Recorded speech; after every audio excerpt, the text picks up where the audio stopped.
Amém. O assunto é muito importante, que fala sobre o milênio. Qual o significado? O que ocorrerá? Quando começa e quando termina? Como será este milênio que se refere lá no Apocalipse? A palavra milênio quer dizer 1000 anos. A palavra de Deus diz que os salvos reinarão com Cristo durante 1000 anos. Mas será que esse reinado é aqui na terra ou é no céu? Mas vamos ver o que diz a palavra do Senhor. Não a minha pessoa, mas o que diz o Senhor. Qual é a maior promessa de Jesus?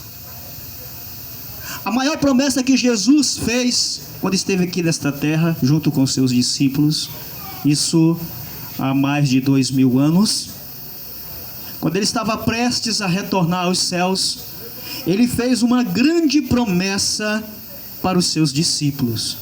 E essa promessa, ela se estende a cada um de nós através dos séculos.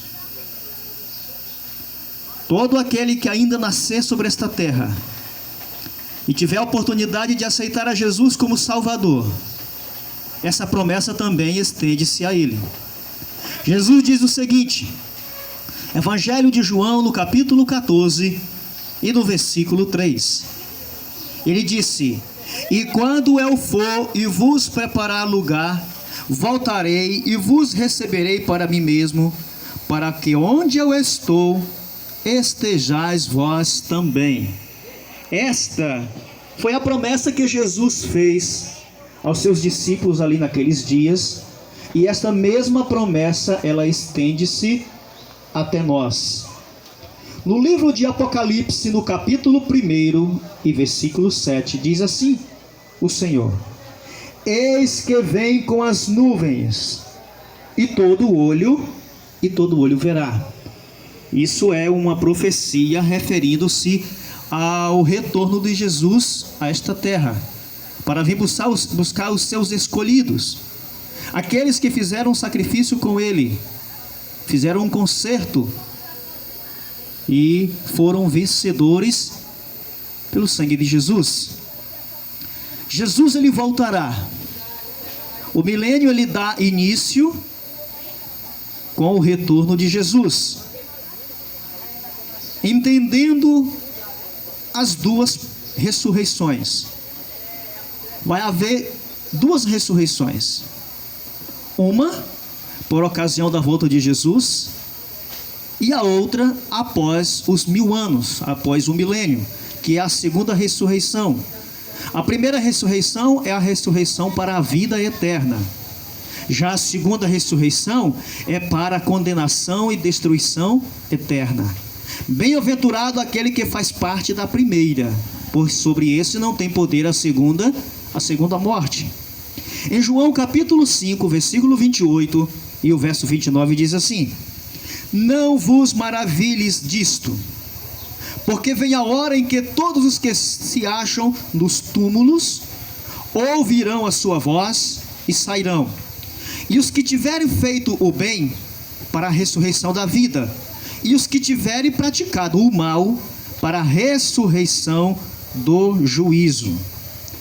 A primeira ressurreição, ela é para a vida eterna, para aqueles que irão viver com Cristo eternamente, que a sua vida, ela vai se medir com a vida de Deus, porque Ele é a fonte da vida.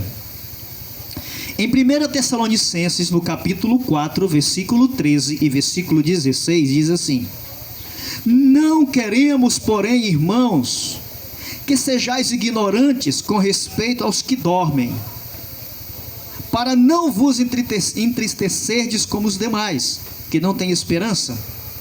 Porque o Senhor mesmo, dada a sua palavra de ordem, ouvida a voz do arcanjo e ressoada a trombeta de Deus, descerá dos céus, e os mortos em Cristo ressuscitarão primeiro." Esta é uma profecia concernente à vinda de Jesus para com aqueles que dormem em Cristo, para aqueles que morreram em Cristo Jesus. que hoje não estão mais aqui, mas estão no pó da terra, aguardando essa bendita esperança da primeira ressurreição. E a palavra de Deus, ela não mente. A palavra de Deus, ela é fiel e verdadeira. Se Jesus disse que aqueles que dormem nele vão ressuscitar, é porque vai ressuscitar, né? Em Apocalipse capítulo 20, versículo 6, diz assim: bem-aventurado e santo aquele que tem parte na primeira ressurreição. Sobre este, a segunda morte não tem poder, não tem autoridade. Pelo contrário, serão sacerdotes de Deus e de Cristo e reinarão com ele 1000 anos. Isso